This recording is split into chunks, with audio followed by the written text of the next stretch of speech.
Yesterday, I released a video in which I laid out our government's policy direction on the issues of preserving the choices children have regarding their gender identity until they are mature enough to make them. Policies to better involve parents in their children's education on sensitive issues, and finally, policies addressing the issue of women, girls, and transgender athletes in competitive sports. These are sensitive conversations involving children, and I hope we can depoliticize these issues as much as possible as we work through the process of implementing these policies into law and regulation in a fair and effective way. I want to start by saying that every Albertan who identifies as transgender, I care deeply about your happiness and your well-being. I support you in becoming the person that you want to be or who you already are. And as Premier of this province, I will ensure your rights are always protected. For children who identify as transgender, I want you to also know that these policies are being implemented in order to protect the choices you have regarding altering your physical body until after you've grown mature enough to make such choices safely and with a full understanding of what that means for the rest of your life. These policies include a prohibition on gender reassignment surgeries for minors aged 17 and under.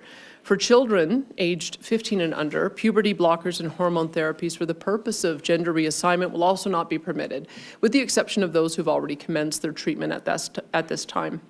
For minors aged 16 and 17 who wish to start hormone therapies for gender reassignment purposes, this will be permitted with parental, physician, and psychologist approval and consent.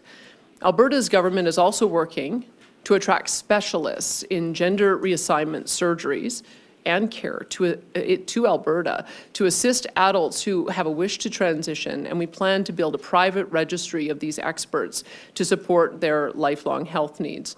I am confident that Albertans do not want children to make irreversible decisions that impact their reproductive health. I am confident that they do not think that those are child decisions to make, that those are adult decisions to make. I am also confident that parents love their kids and they want to know what's going on with their kids. Doesn't matter what perspective they come from. They want to make sure that they're walking the journey with their child every step of the way. And anyone who's trying to put roadblocks in that child-parent relationship, they've got I don't think they have public support.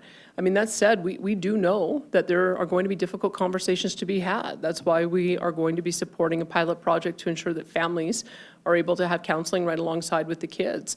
And if there is ever an instance where a child feels rejected or at risk of harm, we have a child protection service, and we are going to make sure that those kids also have a safe environment to be in. So I would say that this is the right balance. This is what I believe Albertans expect of us to do to make sure that we're protecting kids' choices.